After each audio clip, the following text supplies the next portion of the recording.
የእውነት ፖሊስ ናት? ምን ያው ውሸት ነበር ማለት ነው? አዎ ሁሉም ነገር ውሸት ነበር። እኔ እዚህ ቤት የመጣሁት ለሚሽን ነበር። ሚሽኔን ደግሞ ጨርሻለሁ።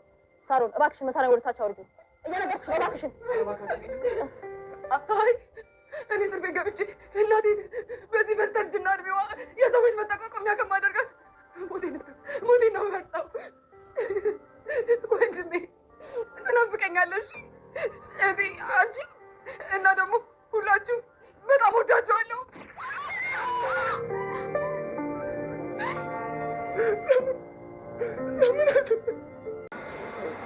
እኔ አላምንም። ቆይ እንዴት? ቤተሰቦቼን አሳመንኳቸው፣ ግን መጀመሪያ ሽማግሌ ላክ ብሏል። እንዴ ደግሞ ለሽማግሌ ይላካላ ታዲያ? ወደዚህ ቤት ስመጣ በደስታ ነበረ። ደስታዬ ግን ብዙ ሊቆይልኝ አልቻለም። በብዙ ፈተናዎች ተከብቤ ተፈተንኩበት። መጨረሻውን አላውቀውም፣ ልሸንፍ ወይንም ላሸንፍ። ግን የማውቀው አንድ ነገር እዚህ ቤት ውስጥ ጥሩ ትዝታ እንደሌለኝ ነው። ለዚህም ነው ይህንን ቤት ጥዬው መሄድ ያለብኝ። ይህንን ቤት ሳየው ትዝ የሚለኛች ጠንካራ ሰራተኛ ትመስለኝ የነበረችው ሳሮን ናት። ቤቱ በጥንካሬዋ የሰራችው በወዟ የገነባችው ይመስለኝ ስለነበር በጣም ወደው ነበር። ግን በመጨረሻ የእሷ እውነተኛ ባህሪ ገልጦ ደሟም እንዲፈስ አደረገው። ስለዚህም እዚህ ቤት መኖርን አልፈልገውም፣ በቃኝ። ይህንን ቤት ለመስራት ምን ያህል ቁርጠኛ እንደነበረች አስታውሳለሁ። ሳሮን ላለመችውን ነገር እስከ ሞት ዋጋ ትከፍላለች። ትክክል እንዳልሆነች እያወቀችን ቢሆን ቤቱን ሳስበው የሳሮን ትዝታና የተገነባው በህገወጥ ገንዘብ ስለሆነ እዚህ መሆኔ ለእኔ ምቾት አይሰጠኝም። ለዚያም ነው ንብረቱ ይቅርብኝ ብዬ ትቼ ለመሄድ ተገድጃለሁ።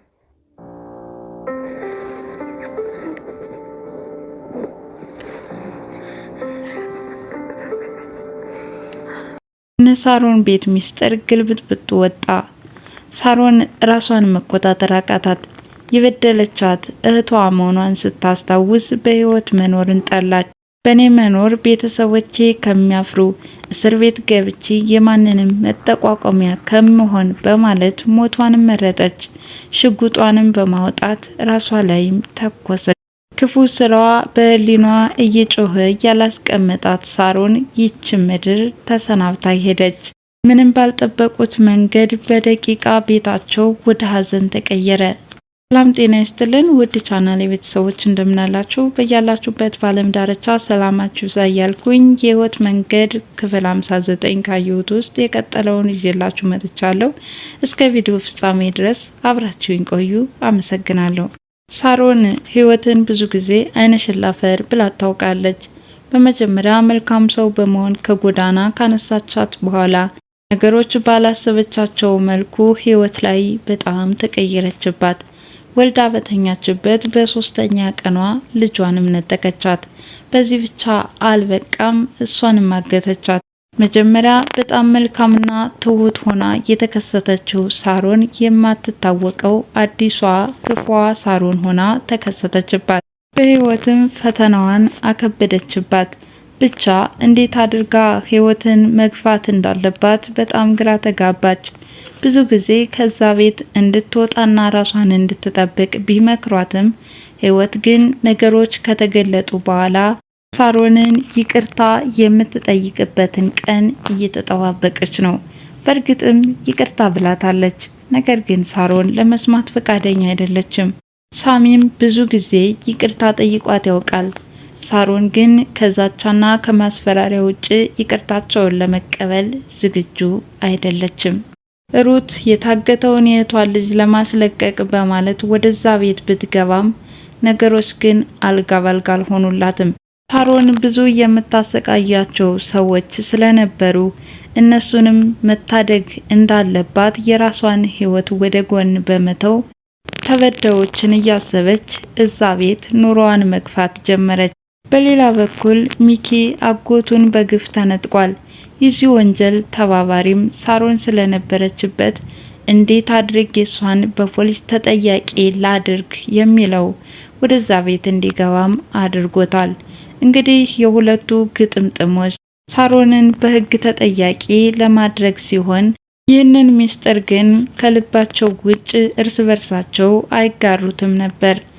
ሩት ሚኪ ወደዛ ቤት የመጣበት ጥያቄ ፈጥሮባታል።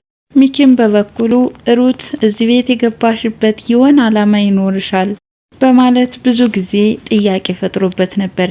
የኋላ ኋላ ግን እየተቀራረቡና ሚስጥራቸውን መጋራት ሲጀምሩ ሁለታቸውም ተበዳዮች እንደሆኑ ይናገራሉ። ታዲያ ወንጀለኛዋ ሳሮን እንዴት ተባብረው በሕግ ተጠያቂ ማድረግ እንዳለባቸው እየተመካከሩ ነው። እያንዳንዱ ዶክሜንት ቀስ ቀስ እያደረጉ አውጥተዋል። ቢሆንም ግን እነሱ የሚፈልጉት አጥጋቢ ጉዳይ የሚሉትን በቀላሉ ማግኘት አልቻሉም። ሳሮን መረጃዎችን አርቃ በማስቀመጥና ነገሮችን ውስብስብ በማድረግ ብዙ ፈትናቸዋለች። የስራ ቦታዬ ወደምትለው ቢሮዋ ድረስ በመሄድም ፈትሸው ያውቃሉ። ነገር ግን እዚህ ገባ የሚባል ጠብ የሚል ነገር አላገኘንም ይላሉ። ጊዜያችንን በከንቱ ከማባከን ውጭ ሳሮንን በቀላሉ ማወቅ አይቻልም በማለት እየተነጋገሩ ነበር። ታዲያ ጉዳዩን እንዲፋጠን ያደረገውና ሳሮን ሕይወቷ እንዲያጥር የሆነበት አንደኛው ምክንያት የዳዊትና የህይወት እህትና ወንድም መሆንና እነሱ ግን በማይተዋወቀው ዓለም ወደ ፍቅር ሲያኮበኩቡ ነው። ይሄ ነገር እጅግ በጣም አስፈርቷቸዋል። በተለይ ሚኪ ስጋት ፈጥሮበታል። እባክሽን ካሁኑ ተናገሪ፣ እነዚህ ልጆች ወደ ሌላ እያመሩ ነው፣ ሩት መፍጠን አለብሽ እያለ ወደ አላስፈላጊ አቅጣጫ እያመሩ መሆናቸው ከፍተኛ የሆነ ድንጋጤን ፈጥሮበታል። ለዚህ ነበረ ነገሩ መቋጫ እንዲያበጅ ያደረገው። ሳሮንም በህይወት ላይ ስቃዋን እያባዛችው መምጣቷ ሁኔታዎች እንዲፋጠኑ አድርጎታል። ብቻ እህትሽ መሆንሽን ብታውቂ እኮ ይህንን አታደርጊም ነበር። ወይስ ነገ እውነታውን ስታውቂ ምን ሊሰማሽ ይችል ይሆን እያሉ እውነታው ሲገለጥ ሳሮን ምን ያህል እንደሚጸጽታትም ሲያስቡበት ነበር። የህይወት ልጅም ከሳሮን ተነጥቃ በእናታቸው አድርጋ ከእቅፏ እንድትገባ ሆናለች። ብቻ የሳሮንን ብስጭት ብዙ ነገሮች አባብሶታል። በመጀመሪያ ከባሏ መውለዷ፣ ለሁለተኛ ጊዜ ህፃኗን አገትኳትና አርቂያታለሁ በቁጥጥር ስር ናት ስትል ህፃኗ ግን በሩት አማካኝነት ሾልካ ወደ እናቷ ቤት መሄዷ ነበረ።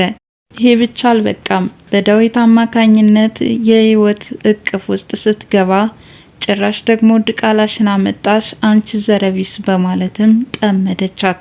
ህፃኗንም አፍኜ ልግደል እስከ ማለት ደረጃም ደረሰች። ይህም ሳይሳካላት ቀረ። አሁን ካለችበት የክፋት ጉዞ ሳሚም እባክሽን ጸባይሽን አስተካክይ በማለት ብዙ ጊዜ መክሯት ቢያውቅም እሷ ግን መስሚያ ጥጥ ነው አለች። ሰላምም ፖሊስ ሆና የተከሰተችው አሁን ላይ ከዚህ በፊት ግን በመንገዷ እየቆመችና ካራቲዋን እያነሳች አስፈራርታት ታውቃለች። በዚህ መልኩ ያልተጠበቀችው ሰላምም ቆፍጠን ያለ ፖሊስ ሆና ተከሰተች። በጣም የሚያስገርመው እንግዲህ ሰላም ከዚህ በፊት እንደምናውቃት አንዳንዴ የሳሮን መንገድ ላይ እየቆመች ካራቲዋን እየዘረረችና በቦክስ እየመታቻት ነበረ የተመለከትናት። ታዲያ ሰላም አዝናኝ ጨዋታ ከመጫወት ውጪ በዚህ ልክ ግን ቆፍጣና ፖሊስ ሆና ትከሰታለች ብለን አልገመትናትም። እንግዲህ ሰላም የተሰጣትን ትዕዛዝ በሩት አማካኝነት እየረዳቻትና ብዙ ነገር እያስተባበረቻት በህግ ልትጠየቅ ስትል ነው። እሷ ግን በህግ ከምትጠየቅ ለዚህ ጥፋቴ ራሴን ባጠፋ እመርጣለሁ በማለት ራሷ ላይ እየተኮሰችው። ለዚህ ምክንያቷም ስታሰቃያት የነበረችው የእናቷ ልጅ ታናሽ እህቷ መሆኗን ስትረዳ ከዚህ በኋላ አይኗን እንዴት አያለው? እናቴስ ለምን በኔ ትሸማቀቃለች? ታፍርብኛለች። ሰው ሁሉ ለምን በኔ ይሸማቀቃል? ቆሜ ውርደቴን ከማይ ሞቴን እመርጣለሁ በማለት ይችን ምድር ተሰናበተቻት።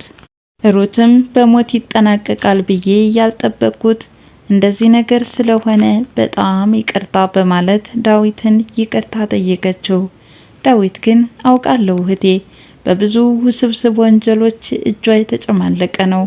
ሆኖም አንቺ ይሆናል ብለሽ አልጠበቅሽም ነበር። እንግዲህ ምን ይደረጋል? አንቺ የምትችውን አድርገሻል በማለት ያደረገችውና ለከፈለችው ሁሉ ምስጋና በማቅረብ የመጨረሻ ስንብታቸውን አድርገዋል። እሷም የምወድህ መልካም ልጅ ነህና ከዚህ በኋላ ወደ ቤተሰቦቼ መሄድ ይኖርብኛል በማለትም ተቃቀፉም ተላቀሱም። ሚኪም ቢሆን በሕግ ተይዛ እንድትጠየቅለት እንጂ ሞቷን ያልፈለገው በዚህ መልኩ ስለተጠናቀቀ እጅግ በጣም ልቡ ተሰብሯል። በዚህ ልክም በራሷ ላይ ትጨክናለች ብዬ አልገመትኩም ነበር ይላል ሚኪ። በመጨረሻም የሚወዳት ሩት ፍቅር አገር ሽቶበት ብዙ ጊዜ ጠይቋት ቢያውቅም እሷ ግን የገባችበት ዓላማ አንድና አንድ ወንጀለኛዋ ሳሮን ለሕግ ማቅረብ ነበረ። ሚኪንም ከዚህ በፊት እንደምንተዋወቅ ማስደረግ የለብህም፣ አጉል እንዳታስጠረጥር በማለት ብዙ ጊዜ መከረችው። እሱ ግን ፍቅር ከባድ እንደሆነበት ይናገራል። በመጨረሻም ጥረቱ ተሳክቶለት ቤተሰቦቿን አሳምና አንድ ላይ መሆን ችለዋል። የሚገርመውና የሚያስደንቀው የቆዩበትን የሳሮን ቤት ንትርክና ጭቅጭቅ እያስታወሱ ነበረ የተሰናበቱት። የመጨረሻ ስንብታቸው ልብ ይነካ ነበር። ዳዊት እኔ በወዟና በላቧ የገነባችው ስለሚመስለኝ የሳሮንን ቤት ሳይ ደስ ይለኝ ነበረ። አሁን ግን ትክክለኛ ማንነቷን ሳውቅ ይኸው እሷም ደሟ እንዲፈስ ሆነ። እኔም ቤቱን ትቼው ለመሄድ ተገደድኩኝ ይላል። ህይወትም ወደዚህ ቤት ስመጣ በደስታ ነበረ። ነገር ግን ከመጣውበት ቀን ውጪ በብዙ ተፈተንኩ፣ ብዙ ስቃይንም አየው። ዛሬም ትቼው ለመሄድ ተገደድኩ ትላለች። ሳሚም ሳሮን ይህን ቤት ለመስራት ምን ያህል ቁርጠኛና ጎበዝ እንደነበረች አስታውሳለሁ። ምንም እንኳን የምትሄድበት መንገድ ስህተት ቢሆንም ላለመቸው ዓላማ ግን ወደ ኋላ አትልም። በጣም ቁርጠኛ ነበረች። ቢሆንም ግን በብዙ ውስብስብ ወንጀሎች የገነባችው ቤት በመሆኑ እኔም ትቼው ለመሄድ ተገደድኩ በማለት የነበሩበትን ብዙ ስቃይና ንትርክ ያሳለፉበትን ቤት ጥቁር ልብሳቸውን እንደለበሱም ተሰናበቱት። የህይወት መንገድ ድራማ በዚህ መልኩ ተጠናቀቀ። በሌሎች ድራማዎች እስከምንገናኝ ድረስ መልካም ጊዜ ይሁንላችሁ እያልኩኝ ለዛሬ ተሰናበትኳችሁ። አመሰግናለሁ።